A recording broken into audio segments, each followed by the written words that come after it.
Islam datang membawa risalah ketenangan. Dan memang Nabi Adam pun ketika pertama kali bertugas di bumi, Allah memerintahkan untuk memulai tugasnya di bumi itu langsung oleh Allah difirmankan, semua misi yang dikerjakan oleh Adam alaihissalam itu yang paling menariknya adalah disertakan dengan konsepsi ketenangan dan kesenangan. Jadi sebetulnya aktivitas dunia itu kalau kita mengikuti tuntunannya, itu prinsipnya itu tenang dan senang. Ingat itu ya, tenang dan senang. Baik, itu ada di Quran surah kedua Al-Baqarah di ayat 38. Qulna bitu minha jami'a fa imma ya'tiyannakum minni huda faman tabi'a hudaya fala khaufun 'alaihim wala hum yahzanun. Sekarang misi dimulai, kata Allah. Adam, Hawa turun semua ke bumi, misi dimulai. Karena Nabi Adam, kakek moyang kita, dan istri beliau, Sayyidah Hawa alaihissalam, ingat ya, Allah menciptakan manusia pertama itu Adam dan Hawa, bukan Adam dan Hendra. Ingat ya, Adam dan Hawa. Jelas? Betul ya? Betul. Jadi begitu kemudian disampaikan, misinya diviralkan. Apa tujuan mencipta Adam dan nanti keturunan yang disebut dengan Bani Adam, disebutkan 7 kali dalam Al-Quran itu, fungsinya adalah di bumi terkait dengan ibadah. Quran surah ke-51 ayat 56, "Wa ma khalaqtul jinna wal insa illa liya'budun." Nanti pekerjaan ibadahnya bukan di langit. Yang di langit ada malaikat yang bertasbih, bertahmid, bertakdis. Nanti di ayat 30 terusannya ditemukan. Ya kan? Wa nahnu nusabbihu bihamdika wa nuqaddisulah. Ya kan? Ada yang di langit. Cuma tugas kita bukan di langit. Tugasnya di mana? Di bumi. Itu yang dimaksudkan Al-Baqarah ayat 30. Wa idh qala rabbuka lil malaikati inni ja'ilu fil ardi khalifah. Tugas kita memakmurkan bumi, tugas kita beribadah di bumi ini. Karena tugasnya di bumi, maka Adam diturunkan. Ketika sudah siap, diturunkan ke bumi. Yang paling menarik, perhatikan kalimatnya. Fa imma ya'tiyannakum minni hudan. Maka tatkala misi dimulai itu, bersamaan dengan misi dimulai, Allah turunkan kemudian petunjuk, pedoman berkehidupan, supaya misi itu sukses dituntaskan. Ini bukti kasih Allah kepada kita. Tidak pernah memberikan kepada kita sebuah tugas berkehidupan kecuali diberikan perangkatnya. Demi Allah saya katakan, saking sayangnya Allah kepada kita, tidak pernah menugaskan apapun kepada hamba itu. Yang sering kita sebut dengan ujian itu. Jadi nggak mungkin setiap hamba itu diuji kalau tidak diberikan perangkat untuk menyelesaikan ujian itu. Bahkan yang paling rahman, karena itu sifat rahman hanya dilekatkan kepada Allah, tidak yang lain. Quran surah ke-17 ayat 110, "Qulidu'allaha awidur rahman." Ya, ibu masih punya rahim. Manusia masih bisa belajar dari keteladanan itu, tapi rahman hanya milik Allah. Karena kasihnya begitu luas. Jangankan diberikan perangkat, dengan sifat rahmat Allah itu, kaidah langsung diturunkan. Allah langsung memberikan penjelasan, tidak mungkin bahkan seorang hamba diuji melampaui batas kemampuannya. La yukallifullahu nafsan illa. Itu sayangnya Allah kepada kita. Jadi nggak mungkin setiap kita itu diuji dengan persoalan. Apapun itu dalam kehidupan, kecuali kita memang punya kesanggupan menyelesaikan itu. Itu mesti yakin. Karena Allah yang sampaikan. Dan jangan diduga bahwa setiap orang yang duduk di sini tidak punya masalah, belum tentu. Ini wajah penuh persoalan semua gitu. Setiap kita punya persoalan yang berbeda-beda. Dan mesti yakin, ini kalimat pertama, dan secara psikologis, ini susah ditemukan dimanapun. Itu akan memberikan ketenangan pada jiwa kita. Jadi kalau bahasa psikologinya begini, ketika ada persoalan, katakan pada diri kita, kita pasti bisa menyelesaikan ini. Itu lebih menenangkan kepada jiwa dibandingkan membuat status. Kenapa harus aku ya Allah? Gak akan selesai. Ingat ya, ujian tidak tuntas dengan menuliskan sebuah status. Tapi ujian bisa tuntas dengan membangun keyakinan kepada diri bahwa itu bisa kita sempurnakan. Lalu turunlah surah Al-Insyirah untuk memberikan kelapangan kepada jiwa. Inna ma'al usri. Itu konsepsinya jelas. Jadi kalau sedang punya persoalan, katakan dulu pada diri kita, insya Allah saya mampu mengatasi ini. Satu. Yang kedua, setiap masalah pasti ada solusinya. Kalau dipersingkat tuh begini, bahasa singkatnya, pasti selesai. Pasti selesai, insya Allah. Itu kalimat ini, 2 kalimat yang mahal ini, itu memberikan pengaruh kepada jiwa tuh luar biasa. Dan itu sangat mahal. Sangat mahal. Anda kalau konsultasi ke psikolog untuk dapat 2 kalimat ini saja, berapa biaya yang dikeluarkan? Ya. Kan saya sering katakan kan, ketenangan itu kadang lebih mahal kan dibandingkan harta yang dimiliki. Orang untuk mendapatkan ketenangan itu mesti kadang merogoh kocek yang sangat luar biasa. Karena itu seringkali ketenangan itu tidak bisa dibandingkan dengan materi yang didapatkan. Masih ingat kan pertanyaan yang sering saya ajukan? Pilih mana? Kaya tapi gelisah atau miskin tapi tenang? Masih ingat 2 tahun lalu? Kaya tapi gelisah atau miskin tapi tenang? Coba, nggak ada pilihan ketiga. Nggak mudah kan? Baik. Nah, karena itu konsepsi dasar dalam kita berkehidupan itu mesti tenang.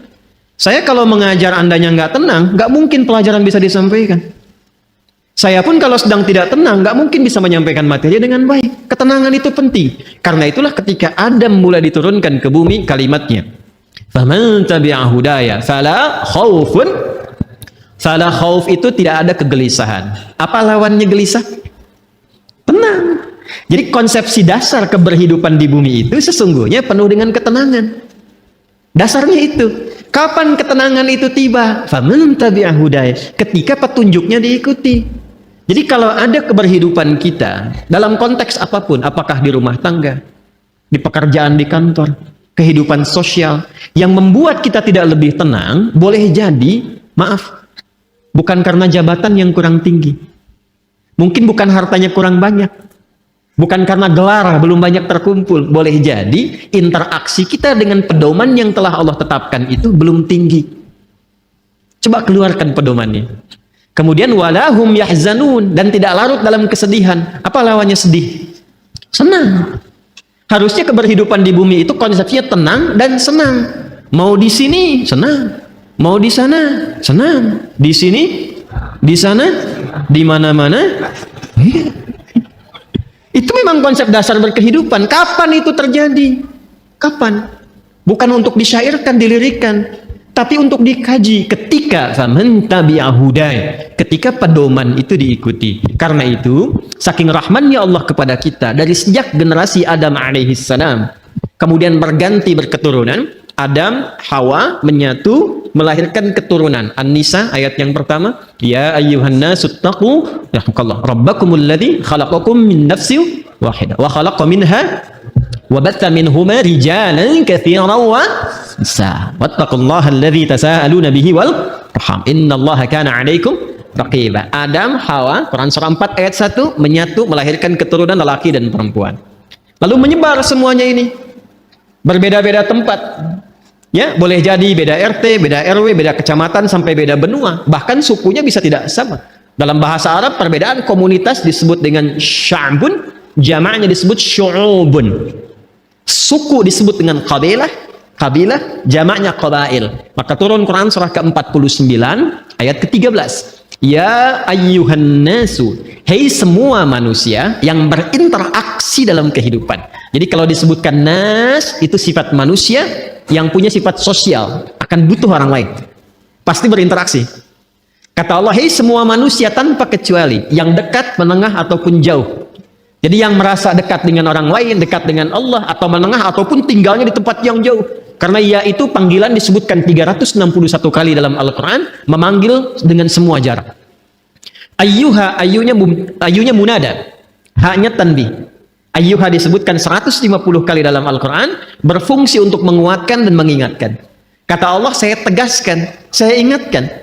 Kalian semua itu, inna khalaqnakum min dzakari wa untha. Dengan keagunganku. Jadi, saking kita itu dinilai tinggi oleh Allah, maka ayatnya dibuka dengan kata inna, menggunakan bentuk ta'zimun nafsi li ta'zimi sya'ni. Rumus cepatnya begini, rumus cepatnya. Jika ada dalam Al-Quran dibuka dengan kata inna, naknya panjang, tidak pendek, karena ada inna. Jelas? Wal 'asr, Quran surah 103, wal 'asr innal insana lafi. Itu yang pendek, innal insan. Ya, itu inna di situ huruf taukid. Inna harfu nasbin wa taukidin tansibul isma wa tarfa'ul khabara mabniyun 'alal fathi la mahalla lahu minal i'rabi. Itu gramatikal nahwunya. Tapi kalau ada panjang, inna Maka itu gabungan dari inna pendek plus na panjang, singkatan dari nahnu. Rumus cepatnya, kalau dibawa ke Quran terkait dengan Allah, jangan diartikan jamak. Awas, ini ngaji ilmu balaghah, jangan diartikan jamak, nggak tepat kalau jamak. Ya, karena itu kita harus bahas dengan ilmunya. Maka di ilmu balaghah nanti itu ada kaidah begini, ada kaidah nanti disebut dengan huruf-huruf menunjukkan ta'zimun nafsi. Menghadirkan keagungan zat. Keagungan zat. Nah, menariknya di Quran itu, Allah kalau sudah menampilkan keagungan zatnya, itu selalu menggunakan kata inna panjang. Untuk memberikan kesan bahwa informasi yang disampaikan begitu agung. Jadi ada yang istimewa di informasi itu. Nggak sama dengan yang lain-lainnya. Ada yang mahal nilainya. Istimewa sekali. Saking istimewanya, Allah menghadirkan keagungan zatnya untuk menunjukkan keagungan informasi yang disampaikan. Contoh. Tiap hari ada siang, ada malam ya. Sebelum kehidupan berakhir. Malam itu kan normal. Setiap berganti, sekarang malam. Kemarin ada malam? Ada ya? Baik. Malam itu bahasa Arabnya lail. Tapi ketika yang ada istimewa di malam itu, makanya pakai tak di ujungnya. Dari lail jadi lailah. Saya tanya begini, kemarin saat Ramadan ada malam yang istimewa nggak? Namanya malam apa? Lailatul Qadar. Baik ya, kalau ada tak berarti istimewa ya. Coba lihat surahnya, surah ke-97. Bukankah ketika menyebutkan malam Al-Qadar itu di depannya pakai inna panjang? Inna anzalnahu fi, untuk memberikan kesan bahwa informasi yang disampaikan begitu istimewa. Nah, kita ini manusia itu bukan makhluk biasa. Ini makhluk istimewa, Pak, Ibu. Jadi jangan melihat diri kita itu sebagai sesuatu yang rendah, tidak. Allah murka itu. Ya, kita itu makhluk yang istimewa. Saking istimewanya, itu Allah sudah menyampaikan dengan kalimat yang sangat indah dan menghiasi kita dengan segala kemuliaan dari ujung kepala sampai ujung kaki. Itu mulia. Buka Quran surah ke-17 Al-Isra ayat ke-70. Walaqad karramna bani Adam. Tuh, ada lam, ada qad. Lamnya taukid, qadnya tahqiq. Ya, jadi qad itu bisa tahqiq, bisa takrib, bisa taukid.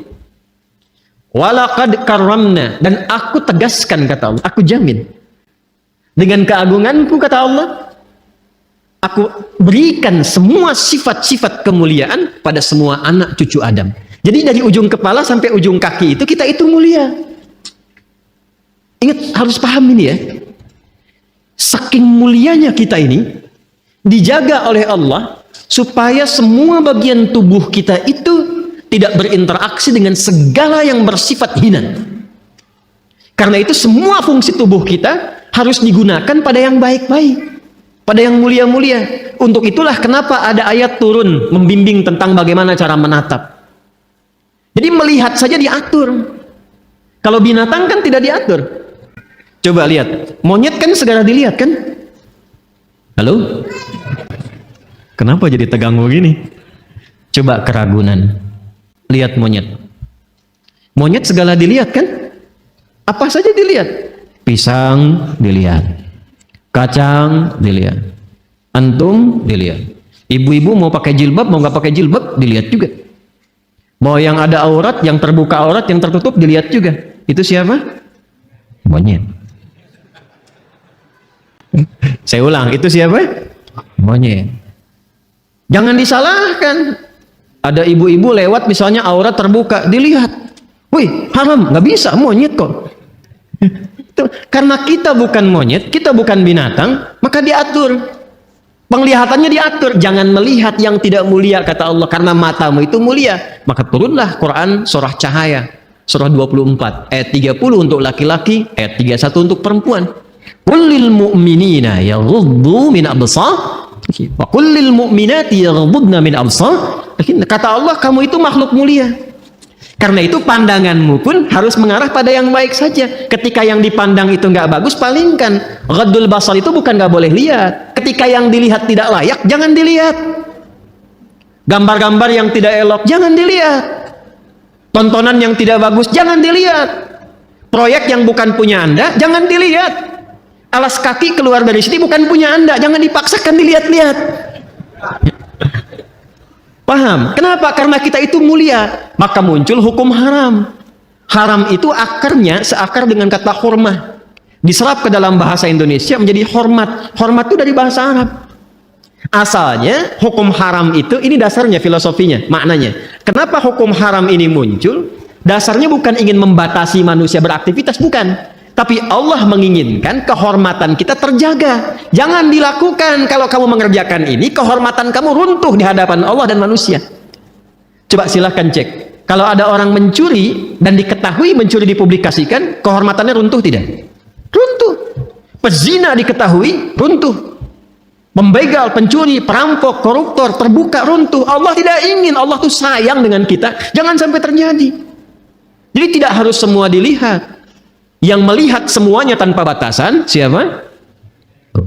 Jadi kalau ada manusia ingin selalu melihat tanpa ada batasan,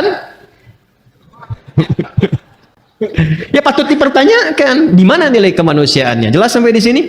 Ini gambaran ujung kepala sampai dengan ujung kaki. Jadi Allah tuh saking sayangnya, satu, menginginkan kita selalu tenang, senang, menginginkan kita terhormat. Jadi kurang sayang apa lagi? Kurang sayang apa lagi? Nah, dan yang paling menarik adalah ketika kita terlahir ke muka bumi ini, diberikanlah kemudian bekal-bekal untuk mendapatkan itu semua. Ini karena edisi spesial, saya akan menggali ini saja, karena ini sekaligus yang memberikan sebuah petunjuk langsung dari Al-Quran dan hadis-hadis Nabi Muhammad SAW untuk mendapatkan ketenangan tadi, kenyamanan tadi, keterjagaan tadi. Maka sejak manusia terlahir, diberikanlah fitrah berkehidupan, ditanamkan dalam jiwanya yang akan menjaga dia tetap dalam status yang terhormat di hadapan Allah. Itulah potensi fitrah yang disebut dengan takwa. Maka turunlah Quran surah ke-91 di ayat 7 sampai dengan ayat 10. Wa nafsi wa ma sawwaha. Dan demi jiwa setiap manusia yang disempurnakan penciptaannya. Fa'alhamaha fujuraha wa taqwa. Maka demi menyempurnakan itu ditanamkanlah pada dirinya fitrah, potensi-potensi kebaikan, yaitu satu katalisnya namanya fujur, dan inti hidup berkebahagiaan itu yang disebut dengan takwa. Tugas kita adalah mengoptimalkan fitrah potensi takwa ini. Jadi kalau kita bisa keluarkan itu, naik cahayanya, naik ke mata, itu mata tidak akan pernah menatap kecuali yang baik-baik saja. Turun ke lisan orang yang sudah punya takwa, itu lisannya akan terjaga, tidak pernah dia bertutur kecuali yang mulia saja, sampai ke ujung kaki. Kalau sudah jadi mendapati bagian dari takwa itu, maka berubah nanti namanya. Kalau sendiri disebut taqi, kalau jamak disebut muttaqin. Kalau jamak disebut apa? Muttaqin. Orang kalau sudah mendapatkan muttaqin statusnya dan dia berlatih dengan amalan-amalan khusus, maka Allah jamin semua gerak langkah hidupnya akan langsung dibimbing oleh Allah dan dipastikan semua aktivitasnya berdampingan dengan kesuksesan dan kebahagiaan. Itu konsepsi dasar di ayat 2 sampai dengan 5 di surah Al-Baqarah. Dzalikal kitabu la raiba fihi hudal lil muttaqin. Siapa muttaqin itu? Ayat 3-nya. Alladzina yu'minuna bil ghaib. Baik, latihannya. Wa yuqimunas wa mimma razaqnahum walladzina yu'minuna bima unzila ilaihim wa ma unzila min wa bil akhirati hum yuqinun. Lihat, ulaika ala hudam rabbihim wa ulaika humul muflihun. Langsung ke ayat 5. Mereka itulah orang-orang yang akan selalu diberikan bimbingan oleh Allah dalam setiap langkah hidupnya. Tidak ada yang paling indah kecuali mendapatkan bimbingan Allah. Hidayah itu coba citrakan sebagai bimbingan. Ya, betul petunjuk dalam bahasa Arab. Petunjuk betul. Tapi petunjuk itu kalau kita tarik lebih dekat jadi terbimbing kita kan? Bimbingan dalam berkehidupan. Ada orang-orang yang selalu dibimbing Allah. Lisannya bertutur dibimbing, bekerjanya dibimbing. Dan itu mahal. Ada orang yang ingin mendapatkan itu sampai rajin tahajud. Kan diantara manfaat tahajud itu kan mendapatkan bimbingan Allah. Ya, Quran surah ke-17 masih ingat? Ayat 79 itu sampai dengan ayat 81. Wa minal laili fatahajjad bihi nafilatan laka asa ay yab'atsaka rabbuka maqaman mahmuda. Kemudian apa yang terjadi? Wa qur rabbi adkhilni mudkhala sidqin wa akhrijni mukhraja sidqin waj'alni lil muttaqina masyaallah waj'alni min ladunka sultanan nasira. Jadi teman-teman sekalian, itu mahal itu. Untuk dapat hudan itu, bimbingan Allah yang menyertai aktivitas kita, ada amalan-amalan dasarnya setiap hari. Tahajud, Quran, itu jangan salah tuh. Makanya saya tuh sering cerewet dekati Quran, sampai bikin komunitas, ya, sampai kita mencoba untuk menjadi bagian ahli Quran. Karena mahal. Yang dicapai itu bukan sekedar interaksinya, bimbingan Allahnya, kebahagiaannya gitu, ya, kesuksesannya. Pertanyaan terbesarnya, apakah sampai detik ini kita sudah menjadi bagian dari insan bertakwa atau belum? Kalau sudah mendapati itu, kita bagaimana cara mempertahankannya? Kalau belum mendapati itu, bagaimana mengoptimalkannya? Itu yang coba kita gali di pertemuan malam hari ini. Kita akan mengaji malam ini dengan nuansa ilmiah yang tinggi. Karena itu butuh fokus yang luar biasa. Karena boleh jadi detil pembahasan ini belum didapati di kitab-kitab khusus. Jadi kita mesti menyatukan dulu beberapa referensi, baru kita bisa mendapatkan tautan-tautan ini. Karena itu, ini kajiannya cukup mendalam di malam hari ini. Sekali lagi, butuh fokus untuk kita semua. Kemudian nanti ada beberapa yang ingin saya tuliskan juga, dan ini akan menentukan pengenalan jati diri kita kepada diri kita masing-masing. Baik, kita mulai pembahasan kita malam hari ini, dan kiranya saya akan memulai untuk memberikan gambaran dalam bentuk tulisan. Bismillah. Mohon untuk dicek terlebih dahulu. Terdengar suara saya insyaallah? Baik ya. Di luar mudah-mudahan jelas ya suara saya. Kalau saya menulis di sini kelihatan di sana? Ya, sudah pasti tidak, sudah pasti. Jadi kalau kelihatan Anda luar biasa gitu. Saya ingin memastikan aja gitu kan. Baik, nanti kalau ada sebagian sisi tidak terlihat, bisa nanti di-review ya, pada kajian yang telah terekam di YouTube, nanti dicek kembali. Dan memang dalam kehidupan itu seperti itu. Kita tidak bisa memuaskan semua kalangan. Ya, yang bisa kita lakukan memberikan yang terbaik, sekalipun tidak mengharapkan kepuasan bagi seluruh kalangan. Jelas sampai di sini? Baik ya. Ibu kelihatan Bu? Belum ya, belum saya tulis. Luar biasa. Baik, bismillah. Ini saya akan membuat seperti ini dulu. Nah. Oke. Kotak ya. Kurang lebih kotak seperti ini. Sudah? Baik. Lalu saya buat lagi lebih kecil skalanya seperti ini. Ya. Kadang-kadang orang sekarang ada yang membuatnya seperti ini. Ya. Kita hapus saja ya. Jangan menggoda, saya sudah berkeluarga. Dah, oh susah dihapus rupanya. Memang kalau hati sudah tersakiti agak sulit untuk dikembalikan. Dah. Ya sudahlah, ini bagian yang terakhir. Ini takin begini. Ya, baik. Gambar apa ini? Sudah ya? Baik, lihat baik-baik sekarang. Sekarang baru akan saya berikan namanya. Kotak besar, bagian terluar, tertuliskan dengan nama Sadrun. Sadrun, Sad, Dal, Ra.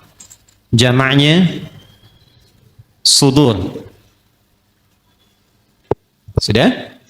Tenang, pelan-pelan dulu. Saya tes ya. Kotak besar bagian terluar diberi nama dengan apa? Sadrun. Jamaknya apa? Sudurun. Di dalam kotak ini ada yang skalanya lebih kecil. Yang kedua ini, setelah kotak yang besar, di dalamnya ada lagi. Ini ilustrasi saja ya. Saya buat kotak lagi, diberi nama qalbun. Qalbun.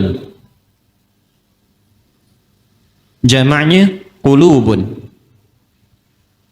Ya. Namanya qalbun, jamaknya apa? Qulubun. Baik. Pelan-pelan. Di dalam kotak ini ada yang paling kecil. Ingat, ada 3 ya. Ada 3. Satu sodrun, jamaknya sudurun. Kedua qalbun, jamaknya qulubun. Yang paling dalam ini namanya nafsun. Nafsun.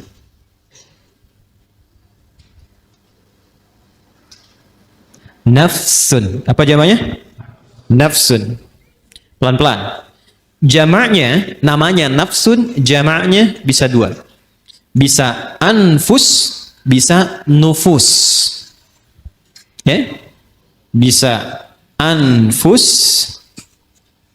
bisa nufus. Ya. Anfus dan nufus. Infus tidak ada kaitannya. Ya. Jadi nafsun jamaknya anfus dan nufus. Sudah. Di dalam nafsun ini ada 2 fitrah yang Allah tanamkan dalam jiwa kita. Dan ini inti kehidupan kita ada di sini. Inti kehidupan kita. Jadi seseorang mengalami kehidupan, kalau tinjauan dari fisikanya, biologinya, kan? Ketika jiwanya, rohnya sudah ada, maka dia mulai bergerak, maka dipandang hidup. Tapi bagaimana dia bergerak itu ada inti kehidupannya. Maka di dalam nafsun ini ada inti hidup kita. Ada 2 ditanamkan di dalamnya. 1, ada kutub positif disebut dengan takwa. Ada lawan dari sini, terlihat sekilas lawan. Padahal nanti intinya sebetulnya sebagai katalis ya untuk mensupport supaya nilai takwa ini muncul. Yang kedua disebut fujur namanya. Ya. Dan ini nanti sifat kehidupan ini akan seperti ini. Selalu ada positif, negatif, kutub positif, kutub negatif. Apapun itu, kalau mau ditarik ke dunia elektrik juga seperti itu. Di baterai itu kan ada kutub positif, ada kutub negatif. Di kimia itu di atom ada proton, ada elektron. Gitu kan ya? Baik. Kita lepaskan dulu semua itu. Kita kenali diri kita saja supaya tidak terlampau melebar. Nah, ini inti jiwa kita itu di dalam diri kita yang terdalam itu ada ini, ada takwa dan fujur. Dalilnya apa? Ke Quran surah 91 Asy-Syams ayat 7 sampai 10 tadi yang Anda tuliskan yang pertama kali. Wa nafsin wa ma sawaha. Dan demi nafas ini, demi jiwa, demi nafas yang telah sempurna penciptaannya. Ya, sawwa itu sempurna. Kapan itu sempurna menjadi nafas? Ketika roh mulai masuk ke dalam diri, ke dalam jasad. Di usia 4 bulan. Jadi usia 4 bulan itu roh ditiupkan menyatu ke dalam jasad. Pelan-pelan. Dari mana taunya?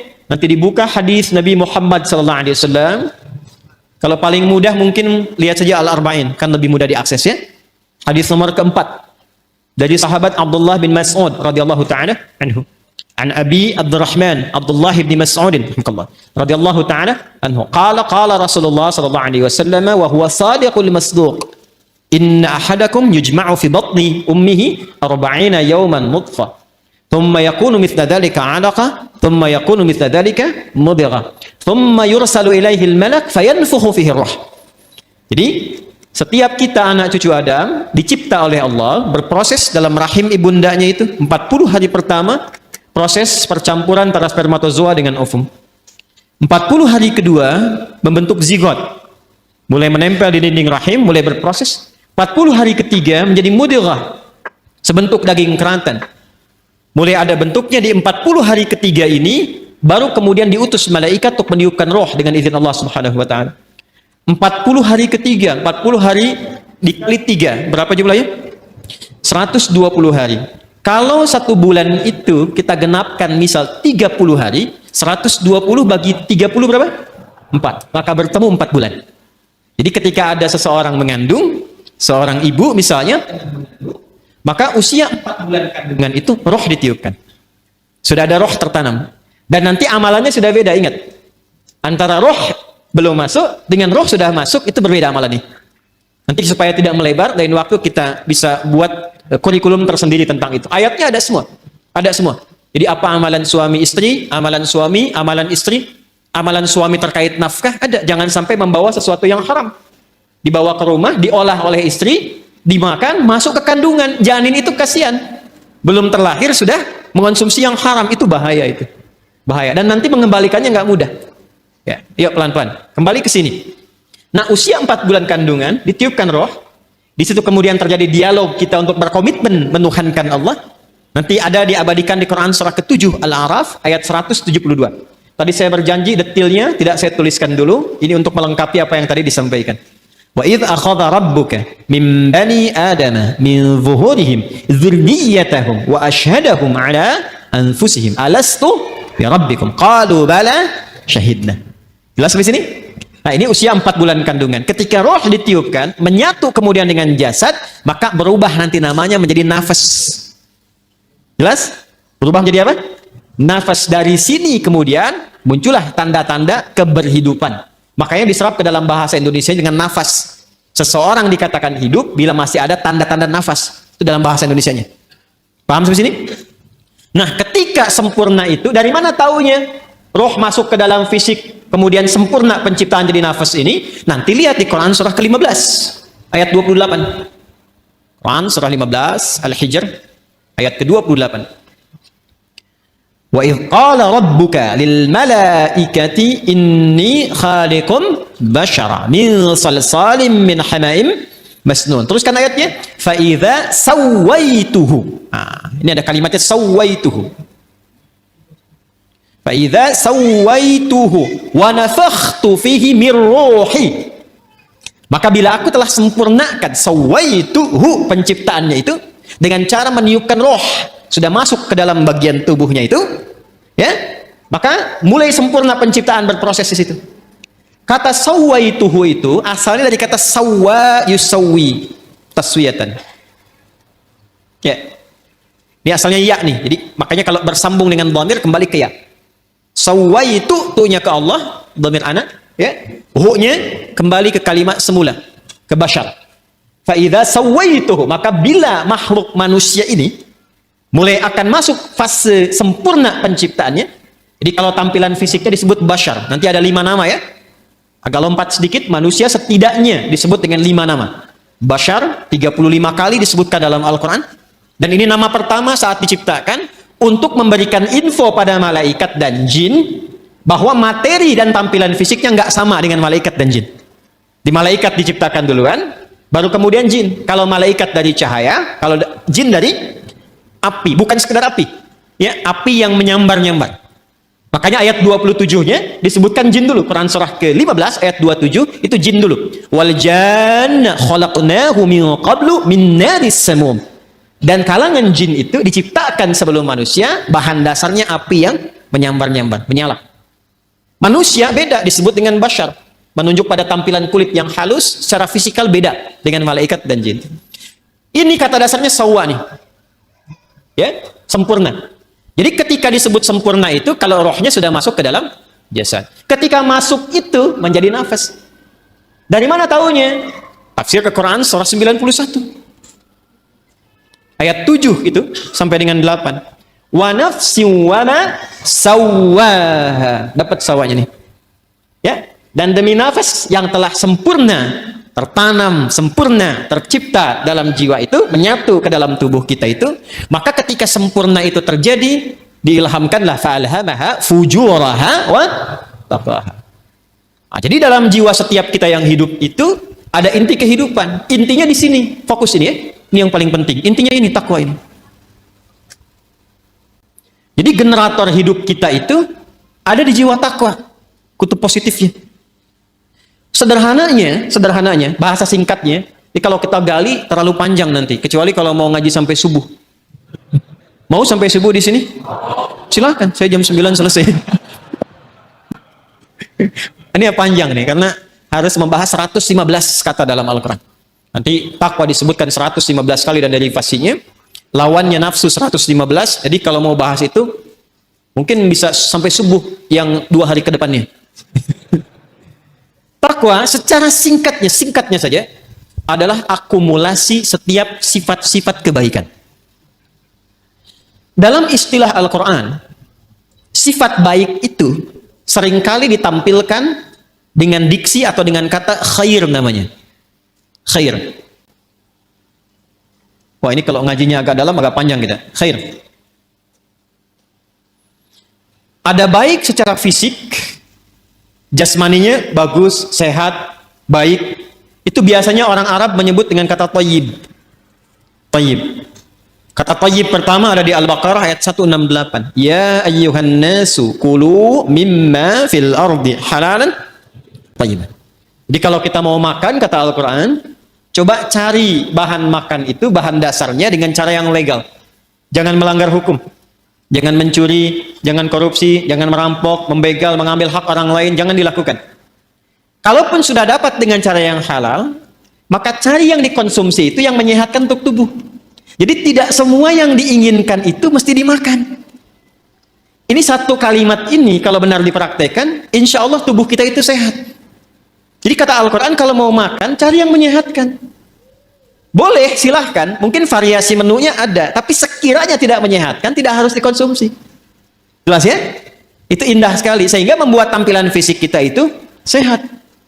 Sambal bagus, tapi sambal satu baskom tidak bagus. Membuat fisiknya sehat, kuat, itu namanya apa? Thayyib. Tapi kan tidak semua yang fisiknya sehat itu sifatnya juga sehat. Kan ada orang-orang yang tampilannya bagus, rapi, bersih, fisiknya kuat, tapi sifatnya kan nggak baik juga. Kan ibu tahu ya, Bang Thayyib itu. Dia kan sehat sebetulnya kan, fisiknya kuat, tapi 2 kali puasa, 2 kali lebaran, pulang-pulang. Ada apa itu? Nah, sekarang banyak yang fisiknya bagus, berdasi, berjas, tapi pencuri juga, ya, penipu juga, ya, dan turunan-turunan yang lainnya. Kita tidak menginginkan itu. Ketika kebaikan fisik diiringi dengan kebaikan sifat, maka sifat itu disebut khair namanya. Khair. Nanti ada 6 ya. Ini untuk informasi saja cepat, karena kita nggak mau bahasin terlalu jauh. Ada thayyib, ada khair, ada ma'ruf, ada ihsan, ada salih. Yang keenam ada birrun. Ya. Nanti lain waktu kita bisa turunkan kalau sedang membahas itu. Ya. Sekarang kita beralih ke sini saja dulu, ke khair. Jadi khair itu semua jenis-jenis sifat yang kita nilai baik. Jujur baik tidak? Itulah khair. Sabar baik? Baik, sabar. Rendah hati, tawadhu. Jadi semua sifat-sifat baik itu ada di sini. Karena itu yang paling menarik, masyarakat di zaman jahiliyah yang kehilangan sifat-sifat baik itu, sehingga seakan tidak mengenal sifat baik. Yang kaya ada, tapi karena tidak kenal sifat baik, kekayaannya digunakan pada yang tidak baik. Yang pintar ada, tapi karena tidak mengenal sifat baik, kepintarannya digunakan untuk berbuat yang tidak baik. Karena itu di zaman jahiliyah komplit semua. Pezina banyak, pemabuk ada, pembegal komplit, bahkan sekampung begal semua ada di kota Ghifar itu. Ya, ada semuanya. Tapi ketika Allah Subhanahu wa taala menghendaki memilih Rasulullah sallallahu alaihi wasallam, memberikan pencerahan, membawa risalah rabbaniyah dengan Al-Qur'an itu, maka alhamdulillah berhasil merubah, mentransformasikan dari masyarakat jahiliyah, dikenalkan sifat-sifat baik lewat Quran itu. Ditunjukkan, dibimbing. Sehingga berubah. Kebayang nggak teman-teman sekalian? Enggak kan? Kan belum saya sebutkan. Dari yang tadinya itu keras, preman, jadi kekerasannya dialihkan pada ketegasan, sehingga dibawa kemanapun jadi berkeadilan. Yang tadinya itu seorang yang royal, ya, dibawa kepada sifat-sifat sedekah, jadi senang berbagi. Yang tadinya angkuh jadi tawadhu. Sehingga ketika mereka pun kemudian ikut Nabi ke Yathrib, Yathrib itu satu tempat yang sangat tertinggal jauh, ekonominya resesi, di bawah resesi, kencang lah. Konflik sosialnya tinggi. Aus Khazraj itu 6 abad belum pernah selesai pertikaiannya. Dibawa risalah ke sana, sifat-sifat ini muncul, jadi berubah menjadi suasana kota yang tercerahkan. Semua sifat baik ada di situ, dan kisahnya viral. Sampai viral ke seantara wilayah Jazirah Arab, sehingga kalau orang mengatakan ada orang jujur di mana, di sana tuh, Yathrib itu. Kalau mau cari orang paling tawadhu, ada di sana tuh. Sehingga ketika dikenal suasana kota, dalam bahasa Arab disebut Madinah, yang tercerahkan penuh dengan cahaya munawwarah, maka dikenal sampai dengan sekarang Al-Madinah Al-Munawwarah. Maka dipersaksikan langsung oleh Allah Subhanahu wa taala perubahan itu dari kalangan-kalangan komunitas pada masa itu, berubah dari jahiliyah menjadi punya sifat-sifat baik. Umat yang punya sifat-sifat baik disebut khair ummah. Maka turunlah Quran surah ketiga Ali Imran ayat 110 untuk memberikan keterangan itu. Kuntum khaira ummatin ukhrijat linnasi ta'muruna bil ma'ruf wa tanhauna 'anil munkar wa tu'minuna billah. Yang ingin saya katakan, kumpulan semua sifat-sifat baik ini kalau kita kumpulkan, akumulasinya itu ada di takwa di sini. Karena itu setiap manusia yang terlahir itu punya kecenderungan berbuat baik, siapapun dia. Itu diantara fitrah. Nah, ini yang disebut fitrah tuh ini. Jadi kembali ke fitrah tuh kembali ke sini. Ya, kembali ke fitrah, kembali ke sini. Menjadi lebih meningkat, tereksplor jiwa takwanya. Apa di antara fitrah itu? Yang pokok dua. Satu adalah kecenderungan pada kebaikan. Karena itu manusia sejelek apapun itu tetap sebetulnya punya fitrah baik dalam jiwanya. Punya fitrah baik. Karena itu pencuri pun itu pada hakikatnya nggak mau dicuri. Silahkan cek. Ya, pencuri pun nggak mau dicuri. Ya, siapapun penipu pun nggak mau ditipu.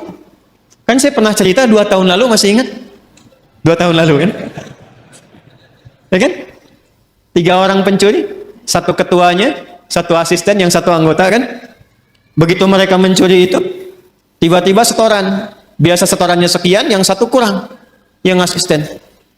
Begitu dicek ternyata dia nyimpan di belakang sakunya. Ketahuan, kata bosnya, kamu mencuri ya, padahal mereka baru mencuri. Jadi sejatinya setiap manusia itu tidak ingin berbuat curang. Hatinya pasti menolak. Nah, itu fitrah yang harus disentuh untuk kembali. Karena itu saya tidak terbiasa untuk mencela misalnya. Ya, yang sudah tercela itu nggak harus dicela lagi. Buang-buang energi mencela yang sudah tercela. Kita doakan sepanjang masih hidup dia punya hak untuk soleh. Orang salah itu, ingat ini ya, orang salah itu sepanjang masih berkehidupan tetap punya hak untuk soleh. Karena itu kita kewajibannya membantu dia untuk menemukan haknya itu. Jadikan jembatan diri kita. Kadang-kadang fikih dakwah itu bisa lebih bermakna dibandingkan dengan fikih-fikih terapan syariat. Jadi kadang-kadang yang didahulukan tuh fikih dakwah dulu, bukan hukum dulu secara fikih syariat. Contoh misalnya, di samping masjid ada orang Islam. Misal di masjid manapun misalnya, ada orang Islam tetangga masjid, dekat masjid. Ilustrasinya ini masjid misalnya, di sini rumah, ya jarak 5 meter, ini speaker masjid ke sini misalnya. Ya. Sepeda ada, motor ada, mobil ada. Tapi masih belum mau ke masjid. Tetangga masjid mengaku beriman, nggak mau ke masjid. Apa hukumnya? Oh, bakar rumahnya. Enggak. Ya. Nah, sebelum kita berbicara hukum haram, hukum halal, hukum ini itu, kita baca dulu dengan fikih dakwah. Hukumnya ajak dia ke masjid. Paham? Minimal kita doakan dalam sujud. Masih ingat 2 tahun lalu? Selalu begitu kan kisahnya kan? 2 tahun lalu saya pernah cerita kan? Ya, 1 kali di satu tempat komplek bagus, tapi bukan di sini. Jangan khawatir warga di sini, bukan di sini. Sebelum saya ke sini, ada cerita, Ustaz, komplek ini mewah bagus, tapi warganya Muslim belum senang ke masjid, sehingga safnya itu sedikit gitu. Oh begitu Pak, Masya Allah saya bilang. Sudah didoakan? Sudah ditengok? Belum. Kalau begitu begini Pak, besok Bapak beli buah. Habis subuh libur, ya Sabtu, dari masjid bawa buah, mampir ke rumahnya dia. Yang Muslim itu yang belum ke masjid. Nanti Bapak ke situ, kalau dia tanya, Assalamualaikum, aja apa kabar? Bapak bilang, Waalaikumsalam warahmatullahi wabarakatuh. Dia, Bapak sehat? Saya kira Bapak sakit, nggak kelihatan di masjid. Ini ada buah gitu. Coba aja dulu. Itu alhamdulillah tuh. Pekan depannya, nambah jamaah itu. Pulang ke masjid. Ya, kadang-kadang itu masih didahulukan deh. Itulah khair. Itulah khair. Jadi akumulasi dari setiap ini, khair itu membentuk karakteristik apa? Takwa. Nah ini mesti dioptimalkan. Karena kalau ini keluar, setiap kita insya Allah otomatis jadi orang baik. Ya pasti jadi orang baik tuh, insya Allah. Karena Allah yang jamin. Ini mesti dioptimalkan. Nah untuk menjadikan percepatan ini keluar, maka ada katalisnya. Belajar kimia ya? Ya. Kan ada ikatan-ikatan dia, termasuk yang mempercepat. Untuk mempercepat ini keluar, muncul. Ya, kalau mangga pengen cepat matang, dia apa? Dikarbit ya, bahasa sederhana dikarbit ya. Ini ada katalis supaya cepat keluar ini muncul, maka diciptakanlah lawannya. Lawan ini sejatinya bukan lawan kontra, tapi untuk memberikan stimulus supaya yang ini cepat keluar. Disebutlah fujur namanya. Maka setiap ditemukan sifat baik di sini jujur, maka akan ada lawannya di sini di fujur. Misal, di sini ada jujur, di sini pasti ada dusta. Anda sekuat apapun membuat kalimat, tidak ada dusta di antara kita, tetap dustanya ada. Karena ini bawaan untuk mempercepat ini keluar. Sabar di sini ada amarah. Tawadu, rendah hati di sini ada sombong. Ya. Karena selalu berlawanan. Wa min kulli syai'in khalaqna zawjaini la'allakum tadhakkarun. Segala hal itu aku ciptakan berlawanan supaya kalian sadar, kata Allah, hanya aku yang tunggal, yang tidak punya pasangan. Itu ada di Quran surah 51 ayat 49. Nah, konsepnya begini. Teruskan. Wa nafsi wa ma sawwaha fa'alhamaha fujuraha wa taqwaha. Nah, konsep dasarnya ayat 9-nya. Kalau kita bisa mempraktekkan ini, insya Allah lebih damai, lebih tenang, lebih bahagia. Walaupun mempraktekkan tidak semudah mengucapkan. Qad aflaha man zakka. Dijamin kata Allah. Jadi qad itu ada tahqiq, ada takrib. Takrib itu untuk mendekatkan sesuatu. Jadi kalau informasi ada pakai qad berfungsi takrib, artinya momennya sudah dekat. Misal, kan kalau mau salat ada iqamah ya? Qad qamatis salatu qad qamatis salah. Nah, dengar itu? Dengar ya? Qad qamatis salah maksudnya apa? Salat sudah dekat, siap ditunaikan. Qadnya takrib di situ. Ada yang bermakna tahqiq, taukid, penguat, penjamin. Ya, yang di sini itu penjamin, penguat.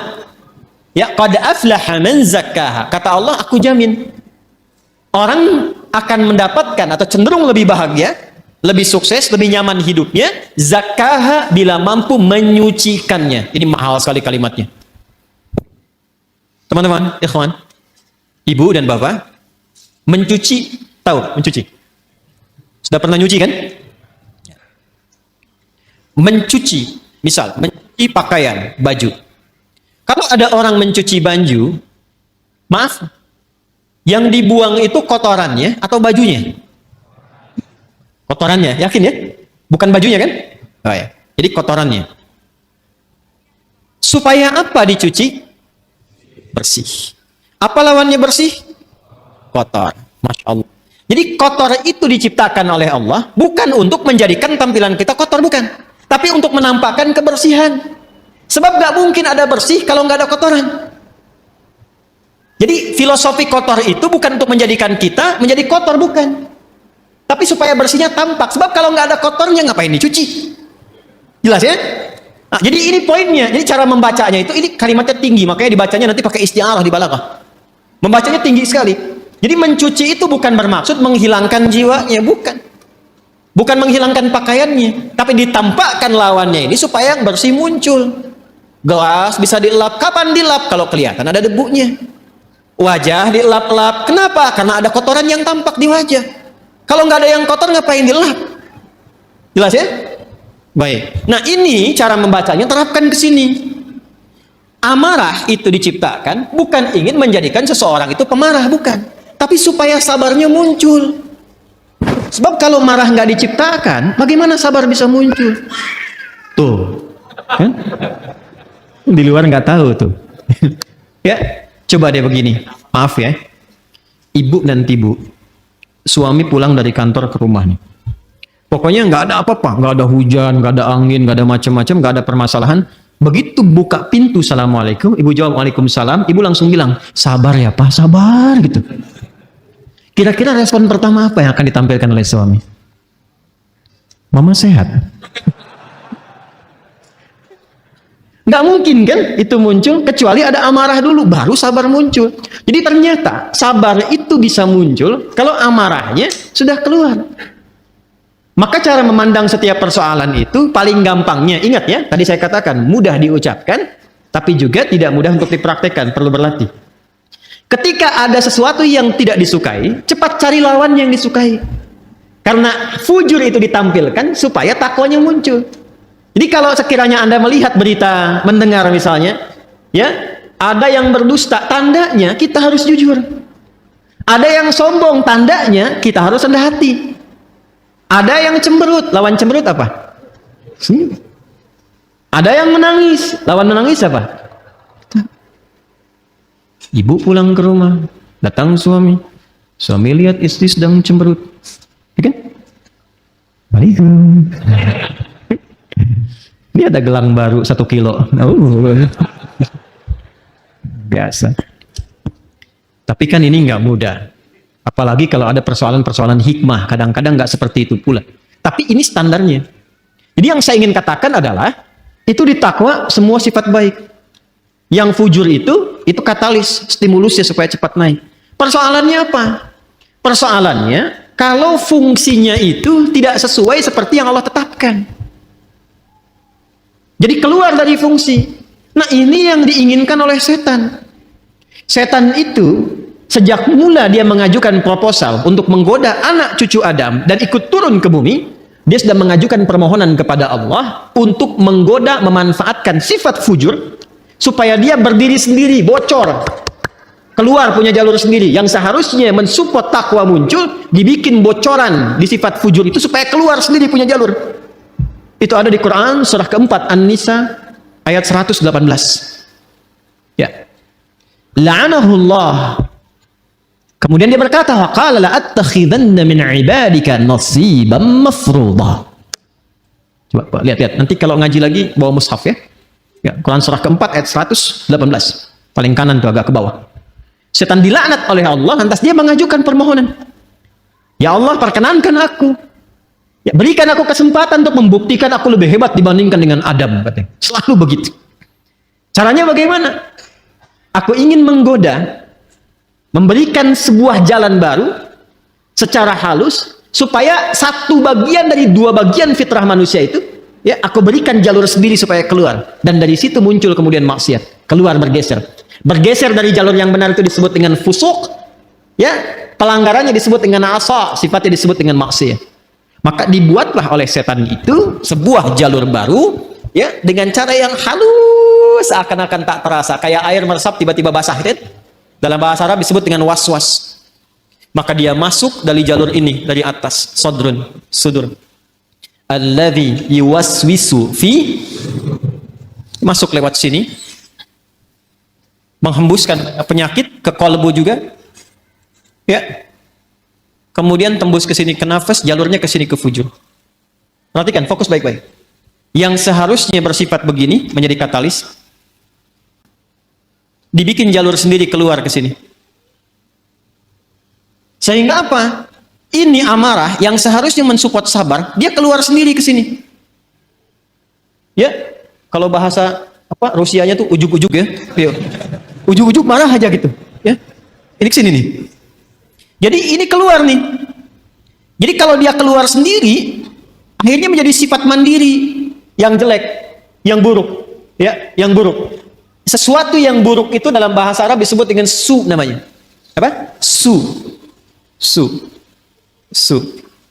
Jadi ini mandiri dikeluar nih, dusta keluar sendiri, amarah keluar sendiri. Maka dia keluar dari fujur ini kepada nafas. Keluarlah dari sini ini su. Jadi setan memberikan was-was, memerintahkan itu ammar. Ya, kalau memerintahkan kepada sifat ammarah berkali-kali terus begitu. Maka muncullah Quran surah ke-12 Yusuf ayat 53. Tadi Anda tuliskan. Ya. Untuk menggambarkan itu, wa ma ubarni'u nafsi innan nafsa la'ammaratum bisu illa ma rahima rabbi. Aku nggak bisa menilai diriku itu orang suci. Fala tuzakku anfusakum. Jangan menilai diri kita suci, tidak. Sepanjang masih hidup, akan selalu ada peluang setan menggoda dan membocorkan sifat fujur ini. Sehingga keluarlah perbuatan su dari nafas. Kita menyingkatnya karena nafas asalnya netral, nafas itu netral. Tapi ketika yang keluar su, kita sering satukan nafas dengan su, jadi nafsu. Oh. Ini kan bahasa kita saja ini. Asalnya begitu. Padahal nafas itu netral tadinya. Ya, nafsu itu netral. Cuma kenapa menjadi negatif? Karena ini yang dimaksudkan. Su keluar dari sinilah, ammaratun bisu, keluarnya dari sini. Ini yang menjadikan kadang-kadang manusia alih-alih dia jujur, kemudian dia berdusta. Alih-alih dia tawadhu, kemudian dia sombong. Penyebabnya itu. Ya, penyebabnya itu. Ini yang menjadikan dalam jiwa kita selalu ada pergolakan. Ya, selalu ada pergolakan, nggak pernah berhenti, nggak pernah selesai. Ini pun Anda keluar dari sini, itu nggak selamanya langsung pada satu tujuan. Pasti akan bergolak dulu nih. Ya, ini masih macet, tar aja dulu sini dulu gitu kan. Lalu cepat pulang gini, macam-macam tuh. Ya, akan ada selalu seperti itu. Nah, sesuatu yang bergolak, tidak pernah tenang pada satu keadaan, itu bahasa Arabnya disebut dengan kolbun. Dari kata qoluba yaqlabu.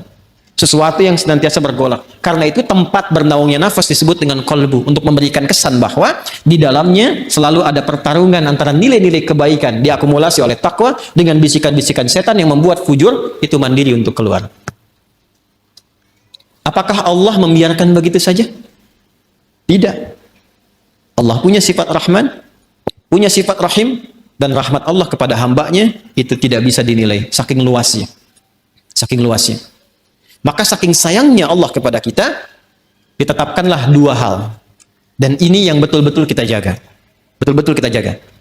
Untuk bisa mengoptimalkan takwa ini, sekaligus menekan supaya fujurnya tetap ada fungsinya. Kalau bisa kita kerjakan dan optimalkan dua hal ini, maka tidak ada tempat bagi setan untuk membangun celah pada jiwa kita. Satu, secara fitrah, Allah tugaskan malaikat untuk mensupport jiwa takwa itu. Jadi ada malaikat yang bertugas juga mendampingi kehidupan kita, yang diantaranya memberikan dorongan-dorongan pada kebaikan. Karena itu menariknya, malaikat disebutkan 88 kali dalam Al-Quran, setan disebutkan 88 kali. Dan itu akan selalu bertarung, bisikan-bisikan itu. Nah, ya. Allahu Akbar, Allahu Akbar. Pernah ada suasana hati? Cepat, sudah adzan, siap-siap. Pernah ada begitu? Tapi ketika La ilaha illallah baru adzan, belum qomat. Pernah begitu? Iya kan? Ya. Wujuhu yawma idzin nadhirah. Wajah-wajahnya kelihatan. Ya itulah pertarungannya selalu begitu. Selalu begitu. Maka apa kata Nabi sallallahu alaihi wasallam? Istafti qalbak. Tanyakan pada jiwa hatimu yang paling dalam ketika kita berada dalam suasana-suasana untuk memberikan sebuah putusan. Jadi kalau sedang ada kegelisahan, harus memilih misalnya, kan yang paling sulit itu dilema di antara dua cinta. Kan?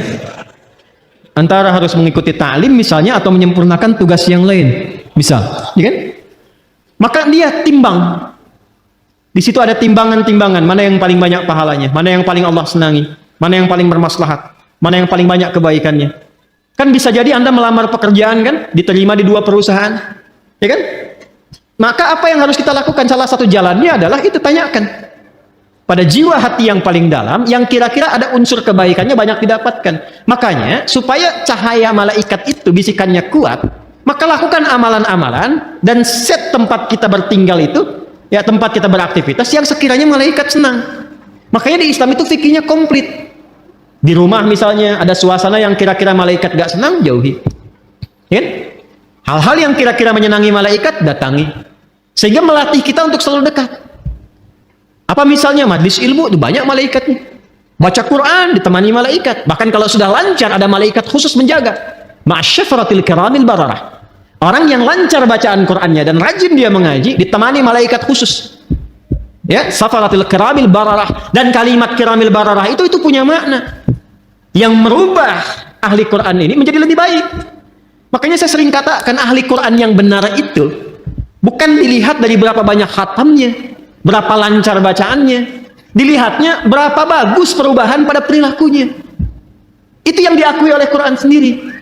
Di Quran surah 35 Fatir, di ayat 32, ya, thumma awrasnal kitaba alladhina istafaina min ibadina faminhum zalimun li nafsi wa minhum muqtasid, yang berhasil, wa minhum sabiqun bil khairati bi idznillah. Kalimatnya sabiqun bil khairat, ya, bukan sabiqun bil khatmah, bukan yang paling banyak khatamnya. Walaupun khatam itu bagus, ingat, yang saya maksudkan bukan tidak menginginkan khatam, bukan. Khatam itu bagus, hafal itu bagus, sampai hafal nomor posisi ini itu, tapi itu menjadi tidak bernilai tatkala tidak merubah perilaku. Itu ukurannya itu. Saya sering katakan kalau ada orang menghafal Quran atau sekolah di ma'had Quran tidak merubah perilakunya lebih baik, ada yang salah dengan cara dia menghafal. Itu gambaran pertamanya. Karena itu ketika orang-orang ini istiqamah dalam kebaikan, maka apa yang terjadi? Di surah Fussilat itu kan ayat 30, "Tsumastaqamu tatanazzalu 'alaihimul malaikatu alla takhafu wa la tahzanu wa abshiru bil jannati allati kuntum tu'adun. Nahnu awliya'ukum fil hayatid wa fil sudah hidupnya enak. Karena Allah yang akan menyelesaikan semua urusan-urusannya. Dikirimkan malaikat menjaga. Itu ayatnya. Kalau sudah konsisten dengan amalan itu, malaikat turun. Dan perkara konsisten ini mahal. Kan saya sering katakan, itu untuk konsisten, kita butuh 9 tahapan kan. Consist 1, consist 2, consist 3, consist 4, sampai konsisten. Tahapannya apa? Nah, ini amalan yang kedua. Amalan kedua. Maka untuk meningkatkan potensi takwa itu, selain mendengar istafti qalbak, bisikan-bisikan malaikat pada kebaikan, bisikan itu bisa menjadi kuat, support itu menjadi kuat jika kita mengerjakan amalan yang kedua. Apa itu? Itulah yang disebut dengan ibadah. Dengan ibadah itu nanti amal keluar menjadi soleh. Maka muncullah istilah amal soleh. Maka desain ibadah sejatinya itu untuk kita sendiri. Ya, orang nggak ruku, nggak sujud terhadap Allah, nggak sholat, nggak menurunkan status Allah sebagai Tuhan. Tetap Tuhan yang Maha Esa, Maha Kuasa. Cuman yang rugi orangnya. Karena ketika diperintahkan ibadah itu, feedbacknya, hasilnya itu kembali ke kita lagi. Contoh gini, ini yang sederhana ya. Ibadah yang pokok itu kan sholat kan? Ya, kita diperintahkan sholat kan? Masih ingat? Coba, sholat kan ciri pertama orang takwa. Dzalikal kitabul mudallil. Apa ciri pertamanya? Alladzina yu'minuna bil ghaib wa yuqimunas salat, amalan pertamanya. Nah, apa fungsi salat itu? Buka Quran surah 29 ayat 45. Utslu ma uhiya ilaika minal kitab wa aqimis shalah. Innas salata tanha 'anil. Nah, teman-teman, fahsya dan mungkar itu sumbernya di sini, di fujur. Di sini semua. Jadi kalau sholatnya benar, ini tertekan nih. Akhirnya fungsinya tetap ke sini. Yang ini yang naik. Karena itu segala kemungkinan perbuatan menyimpang, ya, fahsya, ini fujur itu asalnya rambatan keburukan. Yang baiknya disebut fajar. Kalau fisikal disebut infajar. Kalau kelihatan bendanya memancar, itu infajar namanya. Contoh nih, Anda misalnya ingin menggali air kan? Ya, menggali keluar airnya, memancar, itu infajar namanya. Nabi Musa punya tongkat ya, tongkat kayu, beliau dipukulkan ke batu kan, tongkat kayu dipukul ke batu, kira-kira yang hancur apa? Harusnya kan kayunya kan, tapi karena ini mu'jizat itu berbeda, untuk ditampakkan kekuatannya supaya manusia ingat kepada Allah dan mengikuti bimbingan Rasul, melemahkan semua persepsi manusia. Dipukulkan ke batu, keluarlah 12 mata air. Ketika keluar memancar itu bahasa Qur'annya infajar. Al-Baqarah ayat 60, Quran surah 2 ayat 60. Wa idzistasqa Musa liqaumihi faqulna dhrib bi'asakal fanfajarat min husnata asyrata aina. Tongkat kayu Nabi Musa dipukulkan ke batu, keluar 12 mata air. Anda punya tongkat emas, pukulkan ke batu, keluar 12 air mata.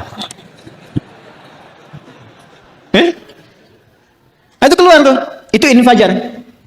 Ya, nanti ada makna majasi kiasan, disebut fajar namanya. Ya, cahaya matahari pertama yang membelah kegelapan malam itu disebut apa? Fajar. Nah, itu hakikinya. Majasinya adalah respon kita, sinyal kita yang menangkap seruan ketika fajar itu tiba, ditangkap oleh hati kita, suara adzan itu untuk mendekat kepada Allah. Waktunya subuh, pancarannya disebut dengan fajar. Lawan dari fajar itu secara bahasa itu disebut fujur, rambatan-rambatan keburukan. Itu yang merambat nih, ada yang merambat ke syahwat faraj. Ya. Keluarnya apa? Porno aksi, pornografi, kata-kata jorok, LGBT, ya, longsor, gempa, banjir, tsunami, macam-macam tuh. Hati-hati. Bencana-bencana kalau semakin banyak, ada yang harus banyak direnungkan dan dievaluasi. Nah, hal-hal yang terkait dengan fahsya zina, pornografi, porno aksi, dan turunan-turunannya, itu yang terkait dengan rambatan-rambatan fujur yang disebabkan pada nafsu syahwat. Ada yang kedua, sumbernya merambatnya ke nafsu perut dan akal. Ingin selalu tampil lebih terhormat, ingin tampil sombong, ingin ambil ini, ambil itu lagi. Itu mungkar namanya. Mencuri, merampok, membunuh, menipu, hoax, dan sebagainya itu mungkar. Karena itu diingkari langsung oleh jiwa kita. Fahsya dan mungkar itu bisa dicegah kalau kita bisa tekan ini. Apa dan bagaimana caranya? Maka diturunkanlah perintah untuk ibadah berupa sholat. Ketika sholat dikerjakan, tujuan utamanya inna sholata tanha anil fahsya. Makanya ketika kita mulai bertakbir, kita diberikan oleh Allah melalui petunjuk Rasulullah sebuah isyarat bahwa penting menjaga bagian dalam tubuh kita ini, terutama dijaga di bagian terluar. Makanya ketika orang bertakbir Allahu Akbar kan sedekap begini. Ini ilmunya mahal, bukan ilmu utak-atik. Ini bukan cocok logi. Ingat, saya sudah mengkaji dari ayatnya sampai ke hadisnya, sampai ke kitab-kitabnya. Ini ada maknanya. Semua tentang sholat itu bukan gerakan biasa. Jadi gerakannya ada maknanya, bacaannya ada maknanya. Termasuk kenapa diberi nama subuh, zuhur, asar, maghrib, isya, itu ada maknanya. Kalau mau konsisten dengan waktu, sore itu bukan sholat asar, sholat masa. Tapi kenapa asar? Kan? Kalau mau konsisten, zuhur itu sholat nahar. Kenapa zuhur? Ada maknanya. Jadi mengangkat kita begini saja ada maknanya. Terlalu dalam dan luas kalau kita kaji dari awal. Tapi saya ingin tunjukkan terkait dengan ini saja. Kan ketika mengangkat ini kan di sini kan kita simpan, kita jaga itu, ya kan? Ini tuh menutup sadrun. Makanya itu alas sadri, di fikih itu alas sadri. Dari 3 pendapat itu di perut ini, di perut yang satu begini. Kemudian sodar, ini sodar tuh di sini. Ada rongga antara perut dengan dada, ini sodar namanya. Di sini nahar, nahar tuh yang lebih dekat ke leher, ke sini. Ya, nahar di sini, ke tenggorokan di sini. Dia ada di sini, ada di sini, ada di sini. Yang lebih terlihat lebih kuat tuh di sini karena sesuai dengan pemaknaan ini, sodrun di sini. Ya, jadi kita itu ketika sholat, ya manfaat dari sholat mencegah perbuatan keji dan mungkar itu digambarkan juga dalam gerakannya. Begitu bertakbir, buang semua urusan dunia ke belakang, pasrahkan diri kita sepenuhnya kepada Allah. Makanya imam berbalik mengatakan sallu salatan muwadda'. Salat rasakan seolah-olah ini salat perpisahan. Kita akan menghadap Allah. Wa annahum ilaihi raji'un. Kan Al-Baqarah ayat 46 itu kalau pengen khusyuk. Alladzina yadhunnuna annahum mulaqu rabbihim wa annahum ilaihi raji'un. Rasakan kita akan menghadap Allah. Dan mungkin itu salat terakhir yang kita tunaikan. Itu membawa kehusyuan. Makanya kita pasrah. Dan buang semua urusan dunia ke belakang. Jangan dibawa dalam salat. Kadang yang menyebabkan kita itu, kadang yang menyebabkan ada orang tidak khusyuk itu, ketika dia bertakbir, dunia masih di bawah, itu problemnya. Jadi lisannya Allahu Akbar, tapi status IG-nya itu masih Akbar. Handphonenya itu masih Akbar. Sehingga kadang-kadang menghentikan sholat hanya untuk menjawab handphone. Ya, itu yang terjadi. Jadi ketika sudah diangkat, dibuang, disimpan di sini kan? Ya kan? Saya merajihkan yang ini. Saya secara pribadi ya. Kalau ingin bersedekap, saya merajihkan yang di sini. Dan kita menghormati yang di sini. Nggak boleh langsung cepat menyalahkan. Tidak boleh. Saya tidak mengajarkan Anda untuk membawa peluru mempersalahkan orang lain. Biasakan berdiskusi dan banyak mendengar. Karena Allah menciptakan telinga kita 2. Lisan itu 1. Supaya banyak mendengar. Jelas ya? Kalau tidak sepakat, sampaikan alasan. Setelah itu tetap berteman baik. Perbedaan pendapat tidak mengharuskan kita tidak minum teh bersama. Jelas ya? Baik. Dan disimpan di sini kan? Ini lebih semakna. Menjaga ini sadrun, karena sadrun tempatnya di sini. Dan tahukah Anda asal mula sebabnya ini kenapa kemudian meletakkan tangan di sini? Asalnya kan begini, irsal. Hadis-hadis awal tentang sholat itu gerakannya begini, Allahu Akbar. Dan jangan selalu dipahami yang begini Syiah, tidak. Nanti kelihatan Syiah itu saat sujud dengan duduk di antara 2 sujud. Jadi kalau masih bertakbir begini, itu di mazhab Maliki masih begini. Mazhab Maliki itu mazhab yang pertama kali berlaku di Madinah. Karena Imam Malik lahir di Madinah, tinggal di Madinah, menetap, tumbuh, berkembang sampai wafat di Madinah. Dan mazhabnya sekarang rata-rata di Afrika Utara, Libya, Tunisia, ya, itu Maliki, termasuk Spanyol. Jadi kalau misalnya Anda ke Mekah, umrah atau haji, semoga yang belum berangkat bisa dimudahkan insyaallah. Tidak cukup dengan amin, nabung. Jadi kalau takbir ada yang begini, ya, Allahu Akbar, ya. Itu jangan ditanya, jangan diajak ngobrol. Itu posisi pertama begini. Ya. Jelas ya? Nah, dan kalaupun ada yang memilih begini nggak apa-apa. Itu mazhab yang pertama. Pertama kali Nabi mengajarkan sholat seperti ini. Seperti ini. Jangan diajak ngobrol. Kalau ditanya, gak usah jawab. Allahu Akbar. Ibu Syiah ya? Bukan saya epi. Bisa dijawab. Udah, dia lagi sholat. Jelas? Ada kejadian. Seseorang berbuat salah. Kesalahannya cukup besar. Bahkan dari riwayat menyebutkan termasuk dosa-dosa yang seharusnya dihindari. Dosa besar. Lalu apa yang terjadi? Dia datang kepada Nabi untuk dihukum. Ini Masya Allah sahabat dulu itu. Jadi kalau berbuat salah, ini yang mahal ini. Mengakui diri ke hadapan hakim tertinggi, minta untuk diluruskan. Bahkan tidak sungkan dihukum. Bukan bersembunyi dan sulit dicari gitu. Ya, itu datang sendiri. Datang. Ya Rasulullah, saya berbuat salah, tolong hukum saya. Itu qadar Allah menjelang sholat. Ini Nabi bilang, sudah, sholat aja dulu. Begitu sholat, turunlah kemudian Quran surah ke-11 Hud. Ayat ke-114.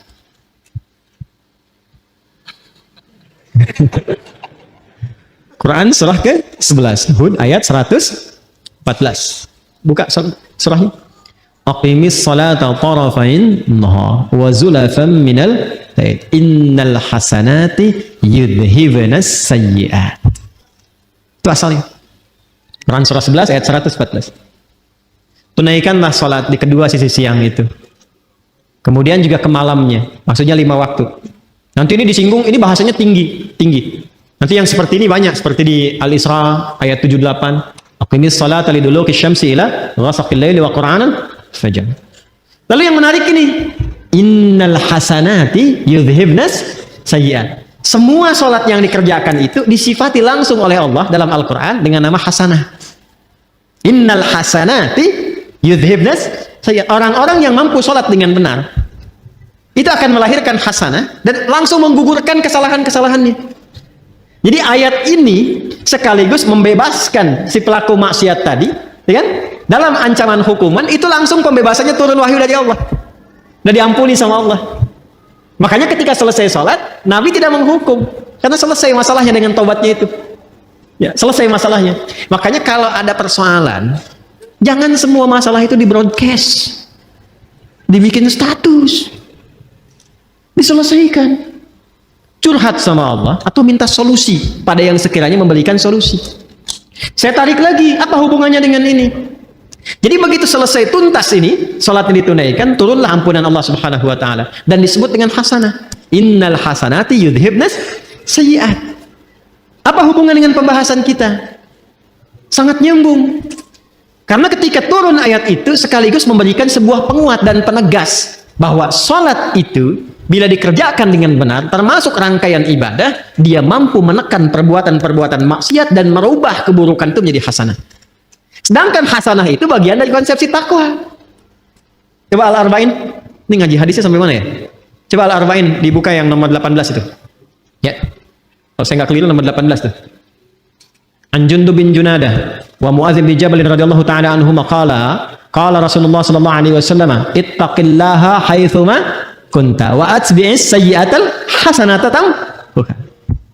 Kan kalimat hasanah dibuka dengan takwa di situ kan? Hei, mana hafalannya nih?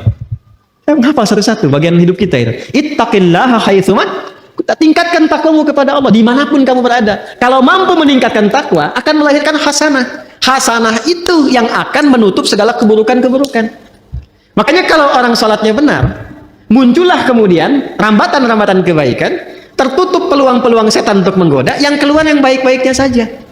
Itu yang menjadikan digambarkan dalam salat ketika kita kemudian angkat tangan, simpan di sini, menutup ini, tutup, jaga, dan lihat baik-baik. Cara menutupnya kan begini. Ini sekali lagi, ini bukan ilmu takatik ya. Ini hasil riset. Coba lihat baik-baik. Yang ditutup yang kiri kan? Yang tutup yang kanan kan? Begini kan? Bukan begini ya? Awas, kanan di depan, begini. Yang menutup, kiri di dalam. Baru begini kan? Dan ada 3 cara. 3 cara. Yang telapak ini, ketemu punggung di sini. 1. Kemudian ini bisa menggenggam, bisa begini. Bisa begini, bisa menggenggam. Sama antara laki-laki dengan perempuan. Ini satu. Yang kedua, ini pergelangan. Ketemu pergelangan di sini. Ini. Di sini, begini. Yang pertama begini. Ini, telapak ketemu punggung. Begini, bisa digenggam. Yang kedua, ini pergelangan ketemu pergelangan di sini. Dan itu langsung ya, nggak usah diukur dulu. Allah. Langsung ya. Yang ketiga lewat dikit di sini, tapi nggak sampai sini. Lewat dikit di sini. Jadi di sini, lewat dikit ke sini, tapi nggak sampai ke sini. Ya, awas nggak sampai. Dan ini nggak disukai, nggak disukai. Bahkan ada beberapa yang menyebutkan riwayat yang sampai tidak disukai seperti orang sombong. Ya, orang sombong. Kadang-kadang kalau ngawasin proyek bangunan kan begini gitu. Jadi bukan di sini, hati-hati ya. Hati-hati yang subuh-subuh ke puncak tuh kadang-kadang begini di sini. Nah ini, lihat-lihat, ini kanan, ini kiri, ini mahal sekali, ini mahal sekali. Saya gambarkan begini. Kalau Anda berbuat sesuatu yang baik, itu sering diilustrasikan dengan kanan atau kiri? Kalau Anda berbuat sesuatu yang buruk, jangan Anda lah, ada yang berbuat yang buruk, diilustrasikan dengan apa? Kanan atau kiri? Aliran kiri, umumnya dianggap baik atau buruk? Pemikiran kiri, nyeleneh kan? Umumnya buruk kan? Maka ketika seseorang pernah berbuat kesalahan dalam hidupnya, dan tidak ada manusia yang sempurna, jika Anda pernah berbuat salah, jangan diekspos. Segera tutup dengan yang kanan, tutup dengan kebaikan. Maka yang baik itu akan menutup yang buruk dan tidak pernah muncul lagi ke permukaan. Itu yang dimaksud innal hasanati yudhibnas sayyi'at. Jadi bukan dibikin status, bukan dibuka, bukan diobral. Nggak nyangka ya. Itu udah nyangka. Itu udah nyangka. Ya. Saya tidak, Ustaz. Bagus. Tidak seperti ibu itu tuh, Ustaz. Oh, dia mah kalau tutup, segera tutup. Itu yang dimaksud innal hasanati yudhibnas sayyi'at. Makanya ketika kita sudah tutup begini, kita mengakui sama Allah saja. Ini yang dimaksud perkataan Nabi Ya'qub, innama ashku bathi wa huzni lau. Curhatnya sama Allah. Makanya ketika ditutup kita bilang, kita ngaku. Yang di Al-Bukhari, riwayat sahabat Abu Hurairah, Allahumma ba'id baini wa baina khataaya. Khataaya, ya. Ada ya kecilnya. Harus muncul ya kecilnya di kalimat pertama. Allahumma ba'id baini wa baina khataaya, ya. Karena ya terakhir itu pengakuan. Cara menerjemahkannya begini. Kadang cara menerjemahkan itu kalau mau dalam, kadang-kadang ada yang harus diawalkan walaupun urutan katanya di terakhir. Khataaya itu jamak dari kata khoti'ah. Kesalahan yang dilakukan sekali. Kalau berkali-kali, khotoya, ya-nya panjang, khotoya. Kalau ada ya pendek di akhirnya, ya, gitu, khotoya, ya, ya terakhirnya itu mengakui, pengakuan, salah. Jadi kita berkata begini dalam salat, begitu kita tutup begini, kita katakan, ya Allah, saya mengakui hamba ini banyak dosanya. Dan kita sedang menghadap Allah. Dan suasananya kita merasakan mungkin itu salat terakhir yang kita tunaikan. Kan bahasa Qur'annya begitu. Wa annahum ilaihi raji'un. Rasakan mungkin kamu berpulang dalam salat itu. Kan ingin husnul khatimah kan? Makanya kita katakan, ya Allah, aku ini hamba merasa banyak dosa. Sebelum salat mata salah lihat, lisan salah bicara, akal salah berpikir, sampai kaki salah melangkah, tapi masih berani kita untuk bersujud kepada Allah. Makanya kita minta ampunan. Datang kita mengatakan, hamba mengakui banyak salah, ya Allah. Tapi engkau itu maha pemaaf, maha pengampun. Maka hamba mohon, makanya pakai Allahumma. Allahumma itu ada ketawaduan di situ dan penuh harap. Ya, itu yang dimaksud Quran surah 7 ayat 205 itu. Wadhkur rabbaka fi nafsika tadarruan wa khifatan wa dunal jahri minal qaul. Kita mengharap, ya Allah, hamba mengakui banyak salah, banyak dosanya, namun engkau yang maha pengampun, pemaaf yang tanpa batas pemaafanmu. Mohon jauhkan antara hamba dan kesalahan-kesalahan hamba di akhirat nanti, sejauh timur dan barat yang tidak pernah tampak. Hamba nggak pengen lihat lagi, karena di akhirat sekecil apapun ditampakkan. Wa may ya'mal mithqala dzarratin syarran yara. Kebaikan ditampakkan, keburukan pun tampak. Nah kita tuh nggak ingin lihat lagi itu. Sekarang ditutupi pun, segelintir orang nggak lihat. Tapi di akhirat diviralkan ke semua penghuni langit dan bumi. Makanya kalau nggak diperbaiki sekarang, mesti hati-hati. Cepat taubat dari sekarang. Untuk kita semua. Sebab kalau sudah alamnya berpindah, viralnya itu semua tahu. Oh. Adi Hidayat tuh begitu rupanya. Kelihatannya begini-begini, ternyata begitu. Begini, begitu. Begini, begitu. Ini kelihatan beda. Lain. Kita nggak pengen itu tampak. Makanya pakai alif, ba'id. Ada pakai tasydid, ba'id. Ba'id sa'ni. Jam itu tolong jauhkan dariku. Pakai tasydid. Artinya jauhkan tapi masih kelihatan. Tapi kalau ba'id, jauhkan sejauh-jauhnya. Allah menaqqini minal khataya kama yunaqqa thawbul abyadu minad danas. Ya Allah, kalau dosa itu seperti kotoran yang melekat, noda yang melekat di pakaian, maka sekalipun ya Allah, mesti dibaikin bahasa kita ya, atau dicuci bersihkan aja. Allah maghsilhu bil ma'i wal thalji wal barad. Ya Allah, kalau perlu gunakan air yang dingin untuk membersihkan. Ini bahasa majas tinggi sekali. Ini bahasa taubat yang dalam. Makanya kalau kita merasakan itu, paham bacaannya, itu bisa kita menghadirkan kehusyuan itu luar biasa. Luar biasa. Ada lagi doa yang lain. Allahu Akbar kabira. Alhamdulillah katsira. Subhanallahi bukratan wa asila. Satu doa. Tambah lagi misalnya, wajjahtu wajhiya lilladzi fataras samawati wal arda hanifan muslima wa ma ana minal inna salati wa nusuki wa mahyaya wa mamati lillahi rabbil la syarika lahu bidzalika umirtu wa ana awwalul muslimin wa ana minal muslimin. Itu malaikat turun datang menjaga. Makanya Ali bin Abi Thalib sangat konsisten membaca doa itu dalam iftitahnya. Itu tinggi nilainya. Ya Allah, saya pasrah dalam sholat ini kepada pencipta penguasa langit dan bumi. Ya Allah, saya sholat selama ini, saya ibadah selama ini, saya hidup pun ya Allah, atau engkau wafatkan aku saat sholat ini, aku pasrah lillahi rabbil alamin. La syarikalah, aku berikrar gak akan pernah musyrik kepadamu ya Allah. Dan mohon saksikan, wa ana minal muslimin, wa ana awalul muslimin, sejak saat ini saya sholat, saya akan lebih tunduk patuh pada semua ketentuan. Makanya kalau baca doa iftitah yang wajah tuh habis sholat berbuat maksiat, wah itu saya nggak bisa lukiskan. Tidak ada hal yang tidak tepat yang dilakukan. Nah ini yang dimaksudkan itu. Ini yang tadi saya katakan, untuk menjaga takwa supaya muncul, supaya kuat, maka ibadah itu perbanyak. Di antaranya sholat, makanya sholatnya tingkatkan. Yang 5 itu standar, yang pokok itu. Tambah, semua menu sholat keluarkan. Dan rasakan perbedaannya. Rasakan perbedaannya. Rasakan bedanya, bedakan rasanya, dan pasti akan terasa bedanya. Menunya keluarkan menunya. Apa saja sholat sunnahnya.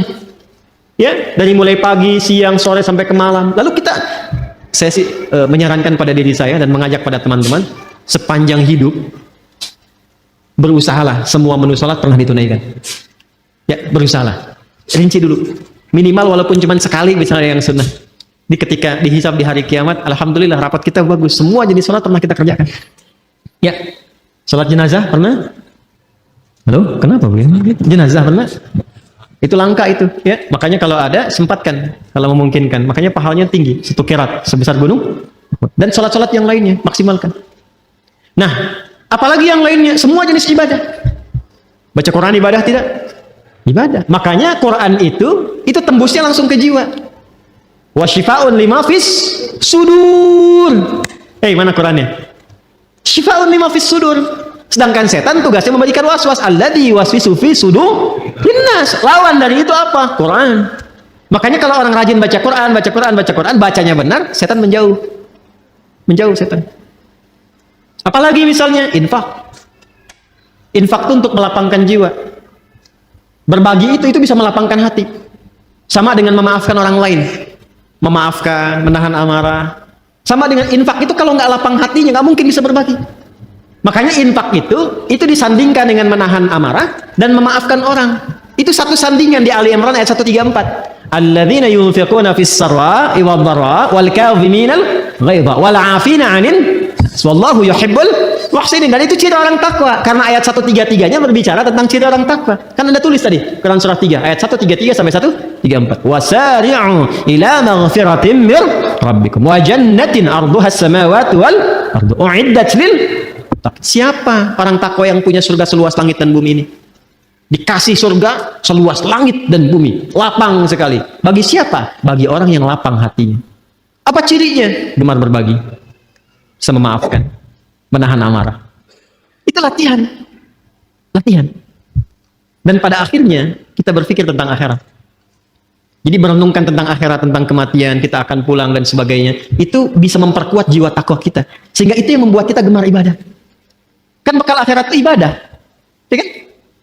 Harta yang kita bawa itu sekarang, Itu sifatnya duniawi. Baru jadi bekal akhirat kalau dipakai ibadah. Antum pakai sepeda berapa banyak tuh? Hah? Udah dipakai ibadah belum? Udah berapa kali mengantarkan ke masjid dibandingkan dengan dipakai ibadah subuh? Jalan-jalan, sepedaan, bikin grup. Kenapa grupnya nggak dibawa untuk ke masjid? Ikut ta'lim, pakai sepedanya. Hah? Pakai motornya. Apa jawab hisab di hadapan Allah di hari kiamat? Aku berikan nikmat kepadamu berupa nikmat A yang tidak aku berikan pada hamba yang lain. Dia nggak punya sepeda, jalan dengan kaki dan sendal jepitnya itu ke masjidku. Kamu aku kasih mobil A, mobil B, motor C, sampai sepeda yang paling mahal yang di bumi cuma ada satu. Nggak sanggup mengantarkan kau ke masjid. Belum bisa dipakai ibadah. Buka lemari. Lihat semua jenis pakaian yang ada di lemari itu. Udah dipakai ibadah belum? Kelihatannya sederhana. Tapi itu bisa meringankan hisab. Minimal pakai dulu ibadah. Ya, saya mencoba membiasakan begitu. Jadi kalau ada apapun itu, baju, walaupun cuma kaos, pakai, tutup lagi, pakai sholat dulu. Jadi ketika ditanya, ya di hidayat, ada nikmatku di hari, ya Allah, Engkau maha mengetahui, ya Allah. Mulut kan dikunci, bajunya bicara. Dan dia bersaksi, aku pertama kali dipakai, ya Allah, sholat, menyembahmu, sujud kepadamu. Wah, itu indah tuh, tenang hati kita tuh. Tenang. Nah sekarang, malam ini, tinggal kita evaluasi diri. Apakah pancaran-pancaran itu sudah keluar dari ekspresi tubuh kita dari ujung kepala sampai ujung kaki? Itu yang dijaga, dimaksimalkan sampai kita berpulang. Bila kita mampu berlatih itu, yang pertama Allah berikan ke dalam jiwa tanda-tanda mendapatkan perubahan itu, tanda-tandanya, pertama diberikan ketenangan dulu. Ketenangan. Makanya kata sodrun itu dilekatkan dengan insyirah, syarah. Syarah itu lapang, tenang, nyaman. Nabi ketika mendapatkan ketenangan, turun Quran surah Al-Insyirah. Surah 95 itu kan? 94, 95 atin. Ya. Alam nashrah laka sadrak. Itu kan sadrun. Ya, alam nashrah laka. Bukankah sudah kami lapangkan keadaan jiwamu ya Muhammad sallallahu alaihi wasallam? Makanya bedanya Nabi Muhammad dengan Nabi Musa digambarkan di Quran. Lapang Nabi Muhammad lebih lapang. Nabi Musa itu sebelum berdakwah ke Firaun, doa dulu. Rabbi syrahli sadri. Qala rabbi syrahli. Quran surah apa? Taha. Ayat berapa? 25. Qala rabbi syrahli sadri wa yassir li amri wahlul 'uqdatam min lisani yafqahu. Ya Allah, lapangkan hatiku supaya kalau dikasih maki Firaun karena hatinya lapang nggak banyak berefek. Sebab kalau berefek sedikit saja Nabi Musa tersinggung, keluar kata-kata jadi karena beliau nabi. Firaun, ya Allah, keterlaluan nih. Wafatkan aja sekarang, wafat. Hikmah nggak tampak. Ya. Jadi beliau berdoa, Rabbi syrahli sadri. Berdoa dikabulkan. Nabi Muhammad nggak minta turun ayat alam nashrah laka sadri. Nabi Musa berdoa, wa yassirli amri, dikabulkan. Nabi Muhammad nggak minta turun ayat wa nuyassiruka lil yusra. Wa yassirli amri wa nuyassiruka lil yusra. Itulah keindahannya. Nah itu diwariskan kepada kita ajaran-ajaran itu. Karena itu beruntung umat Nabi Muhammad itu. Dan alhamdulillah, saya kalau melihat karakteristik di Indonesia itu masya Allah, bakat-bakat kemuliaannya itu tinggi, bakat baiknya ada, tinggal peningkatannya dan penempatannya dengan cara yang benar. Ya, di luar itu hujan besar, banjir, bisa banyak gelisah. Di Jepang itu banjir bisa bunuh diri. Di kita banjir pakai berenang. Hujanan. Nah, jadi sekarang tugasnya kita keluarkan lagi sampai pertama hati lapang dulu. Nah, jiwa kalau sudah lapang, kelapangan ini bagian terakhir. Maaf ya, di bagian terakhir, kelapangan yang diperoleh dari hasil ibadah itu disebut tuma'ninah namanya. Apa namanya? Ingat, ada sakinah, ada tuma'ninah, beda.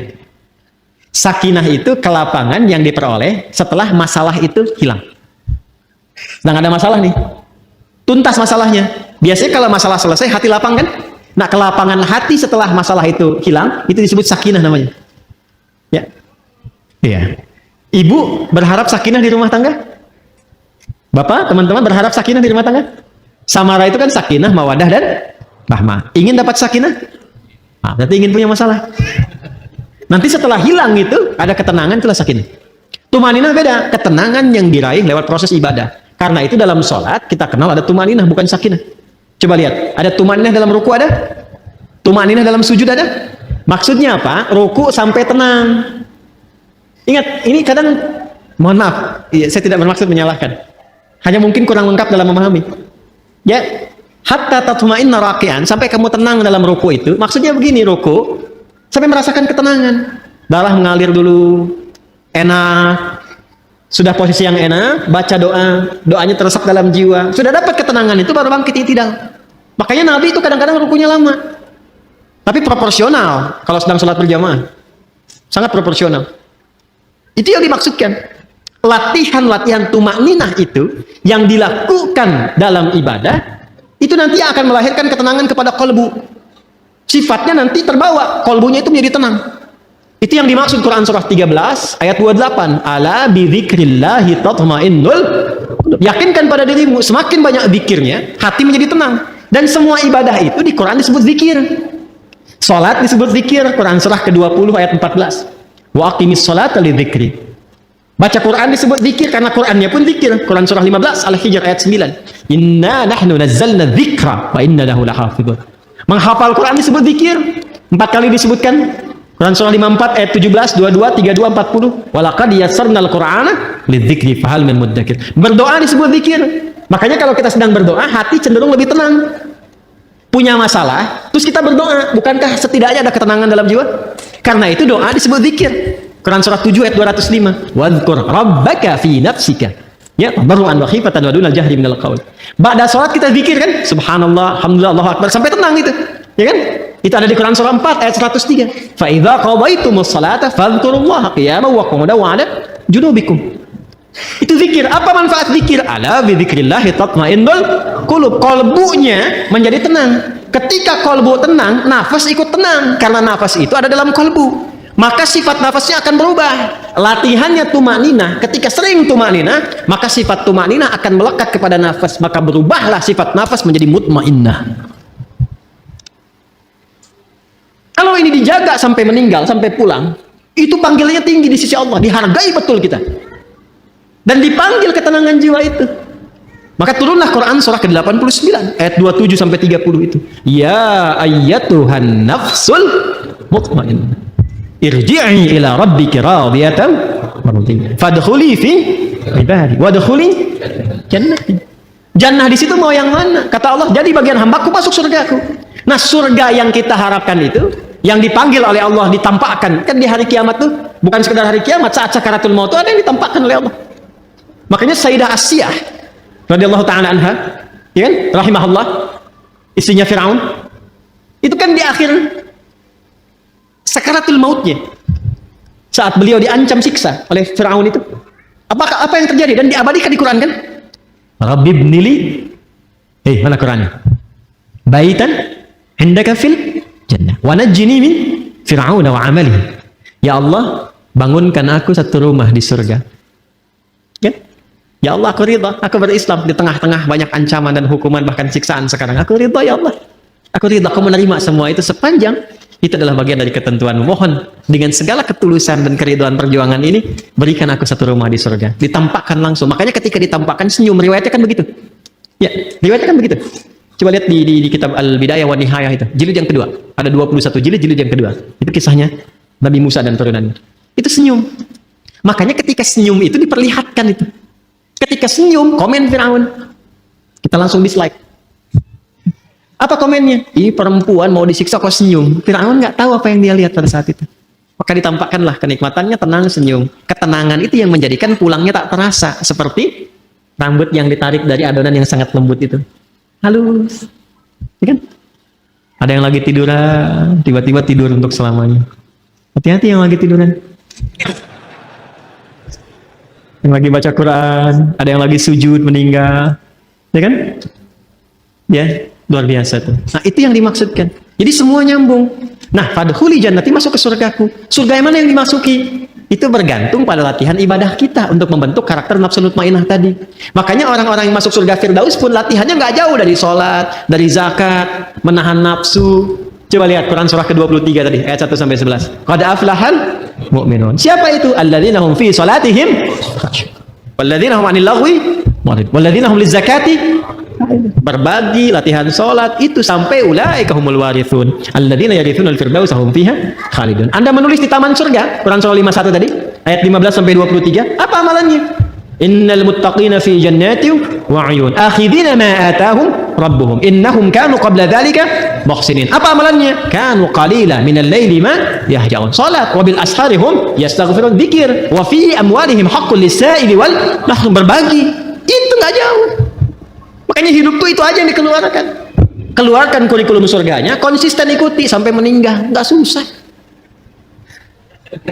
Itu aja. Kok meninggal juga? Oh, meninggal. Meninggal itu. Sama kita semua. CM, calon meninggal. Ya. Pasti meninggal kan? Sudah tahu akan meninggal, kenapa nggak disiapin? Anda kalau sudah tahu mendung di luar, kan hujan, dan terlihat sudah mulai ada, airnya sudah mulai jatuh-jatuh, bukankah Anda siap-siap?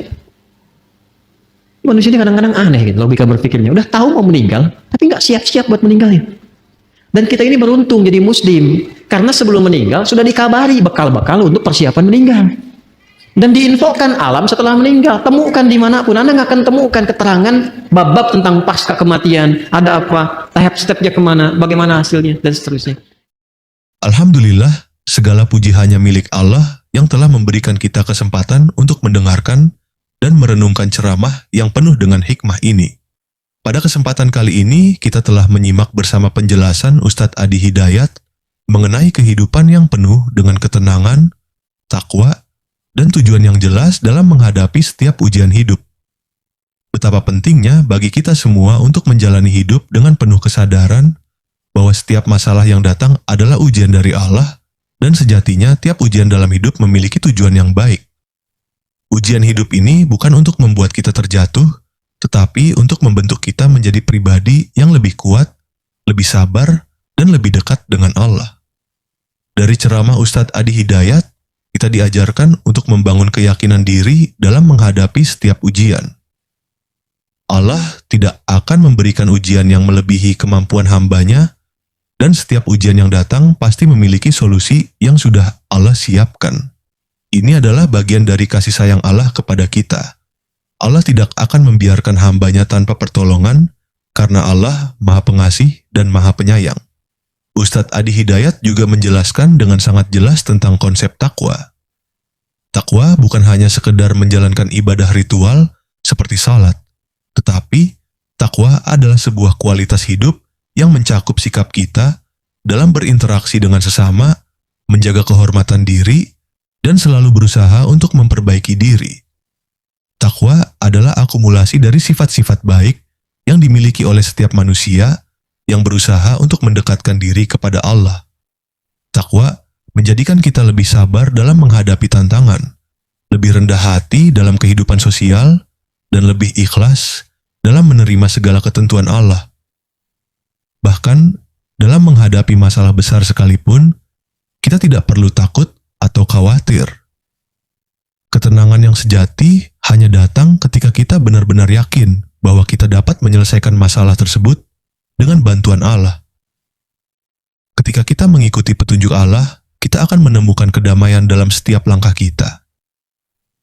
Begitu pula ketika kita mendekatkan diri kepadanya melalui salat dan doa, kita akan merasakan ketenangan yang luar biasa yang tidak bisa didapatkan dari hal-hal duniawi lainnya. Salah satu hal yang sangat penting untuk kita renungkan adalah bagaimana Ustadz Adi Hidayat menjelaskan tentang ketenangan jiwa. Kehidupan yang tenang dan damai itu bukan datang begitu saja tanpa usaha. Ketenangan datang ketika kita menerima kenyataan hidup dan selalu berusaha untuk kembali kepada Allah, berdoa, dan memohon petunjuknya. Setiap ujian yang datang bukan untuk membuat kita terpuruk, tetapi untuk mengingatkan kita agar semakin mendekatkan diri kepada Allah. Ketika kita menghadapi ujian, seringkali kita merasa cemas dan khawatir tentang masa depan kita. Namun, Ustadz Adi Hidayat mengingatkan kita bahwa kita harus selalu yakin bahwa setiap masalah pasti ada solusinya. Allah tidak pernah memberikan ujian lebih dari yang bisa kita tanggung.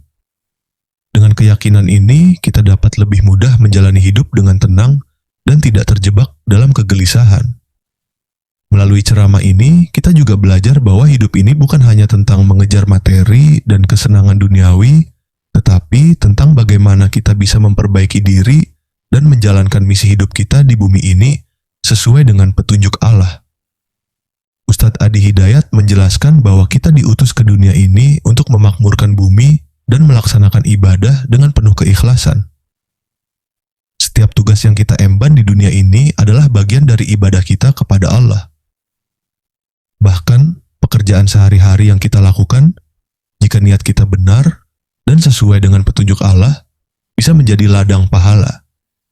Penting untuk diingat bahwa konsep hidup yang tenang ini datang dari pemahaman yang mendalam tentang takwa. Takwa yang sejati adalah takwa yang mendalam dalam jiwa kita, yang tercermin dalam setiap tindakan dan keputusan yang kita buat. Ketika kita memiliki takwa yang kuat, kita akan menjalani hidup ini dengan penuh rasa syukur, sabar, dan optimis. Bahkan ketika dunia terasa penuh dengan masalah, kita tetap harus yakin bahwa Allah selalu ada bersama kita. Dengan keyakinan ini, kita akan lebih mudah menjalani kehidupan dengan senyuman dan penuh harapan. Setiap kesulitan yang datang akan terasa ringan jika kita menghadapi dengan hati yang penuh dengan ketenangan dan keyakinan pada Allah. Jika kamu merasa bahwa ceramah ini memberikan manfaat dan membuka hati kita untuk lebih memahami makna kehidupan yang penuh dengan ketenangan dan takwa, mari kita sebarkan kebaikan ini kepada orang lain. Like, share, dan subscribe channel ini agar lebih banyak orang yang bisa mendapatkan manfaat yang sama. Jangan lupa juga untuk mendoakan Ustadz Adi Hidayat. Semoga beliau selalu diberi kesehatan, kekuatan, dan keberkahan dalam setiap langkah dakwahnya. Tulis doa terbaik Anda untuk Ustadz Adi Hidayat di kolom komentar. Karena setiap doa yang kita panjatkan untuk orang lain akan kembali kepada kita dengan kebaikan dan pahala. Semoga Allah memberikan rahmatnya kepada kita semua dan menjadikan hidup kita penuh dengan ketenangan, kebahagiaan, dan keberkahan. Terima kasih telah menyaksikan video ini hingga akhir. Semoga kita semua bisa terus meningkatkan kualitas ibadah dan takwa kita kepada Allah, serta menjadikan hidup ini sebagai sarana untuk mendekatkan diri kepadanya. Wassalamualaikum warahmatullahi wabarakatuh.